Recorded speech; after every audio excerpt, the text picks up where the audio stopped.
Well, think of the atmospheric sound of chasing cars. That's a track from Snow Patrol's 2006 album, Eyes Open. The memorable song is instantly recognizable, especially since it received widespread attention after being featured in a season finale of the TV series Grey's Anatomy. And while that appearance may have helped speed the band to the top of the charts, Snow Patrol is definitely no overnight flash-in-the-pan story. It's been 15 years since the part Scottish, part Irish five-piece band formed at the University of Dundee in Scotland. Then their first breakthrough came in 2004 with the album Final Straw that included the single Run, which later became a hit for Leona Lewis. But it wasn't until 2006 that they became commercial giants. Chasing Cars was a double platinum-selling digital single here in Canada that year, and Eyes Open was the UK's best-selling album. Now they continue to build on their momentum. Last year, they put out their fifth studio album, 100 Million Suns. And Snow Patrol is soon to release Up to Now, a 30-track collection of the band's best love songs, as well as a few new ones. Two of the band members are with me here today. Lead singer Gary Lightbody and guitarist Nathan Connolly join me live in Studio Q. Hello, sirs. Hello. Hello there. Very nice to have you here. Thank you. Thanks for getting up and, and making it in here. It's interesting thinking about you guys because, especially for North American audiences, people tend to think you're a relatively new band. That's a new band that's suddenly done really well. And the idea of overnight sensations must seem somewhat comical to you. Yeah. Well, it's been a while, but I understand. I don't ever get annoyed at people that say, I mean, last night we were in Detroit and somebody says, I love your second album, meaning Eyes Open. Right. Which is our fourth.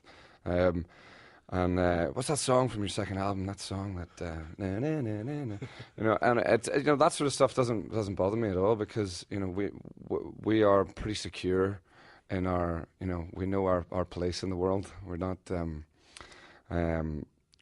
constantly trying to validate ourselves in the eyes of anybody because we know what we've been through.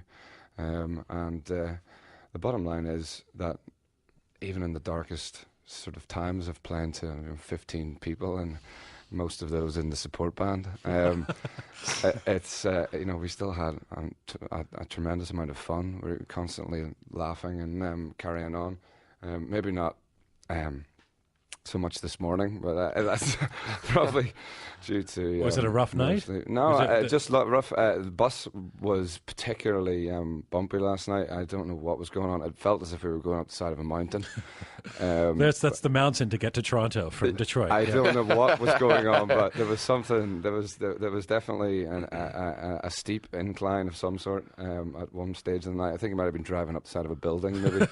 But Gary, when you say that you know your place in the world, what do you consider your place in the world? Well, that's a good question, actually, because I suppose I've said that now and I have to live by your words. Yeah.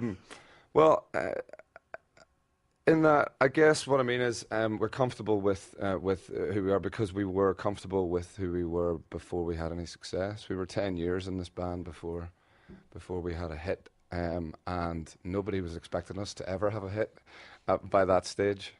So anything that kind of happened after that point, after our first hit, was kind of almost like bonus time. But now we've kind of become, I guess over the last 5 years, we've become sort of more comfortable with having that success. So we sort of have two lives as a band. So we're always ready to be surprised. You know what I mean? Constantly feel like we're waking up in a new dimension every day, especially this morning. But because it's just every day feels like there's something else happens in it. So we feel like we've had some kind of elite training. I keep wanting to go to Nathan, but then you say something provocative that I'm interested in. You two lives. What would the two lives be? The two lives be this small little indie band that was everybody's kind of secret almost. Right. And everybody, when I say everybody, I mean we probably knew all our fans by name.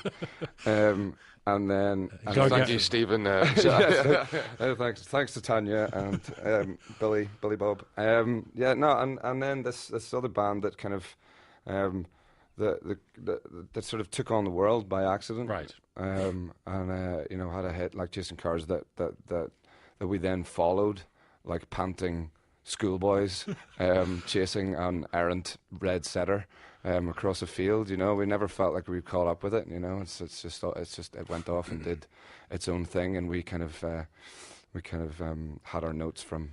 So chasing cars really is the turning point. That's the one you. I mean, consider yeah. I mean, Run in the UK was a big turning point for us because it put us into you know, big kind of big rooms to play in front of a lot of people, but it didn't really affect the rest of the world. So. Do you like the success? I mean, it sounds like an odd question. I mean, who wouldn't, in a way? But I mean, is there part of you guys that feel like you had cred when you knew the band member, the fans by name, and now you're a massive commercial success? No, I think we've got much more comfortable at dealing with it, and yeah, we like it. I think it's because it allows us to, as Guy said, to play to more people and to I guess, get across our show or what we do live, you know, and the more people that we can do that to, you know, the better. And you know, as Gary said, in the early days it didn't matter, so we're, you know, we're comfortable, so we can. Oh, Nathan, why do you feel like this is the right time? It's always interesting. It's like writing an autobiography. When is the time? When is the time to write your memoirs? Right time? Well, is this the right time for a greatest hits record? Tell me why it felt like the right time. Gary's point. Why are you pointing at him? You'll find out. Well, I guess it's the whole idea of doing this up to now, a history of the band, rather than a greatest hits. It's well, also, you know, a greatest hits implies that there's hits, more than two. Right. But it's a collection of, you know, so our favourite songs. It's what we picked. It's a history. Why was of it the time to do the history? Of the band? Well, I guess we're kind it. of sort of looking back over our career and kind of drawing a line and saying this is what up to this point, up to now, has been, and that the next 15 years and 5 albums, that we're going to kind of to use a Bono quote, to go dream it all up again. I guess, you know, is that the thing to not maybe reinvent, but to, you know, to explore other avenues musically, and you know, and not be restricted by what I guess people think what kind of music we make. You know, Gary, you joke now about the fact that you knew your fans by name and there's 15 people in the club, but take me back to the 1990s. I mean, I understand that you were once so broke. Don't make me go back there.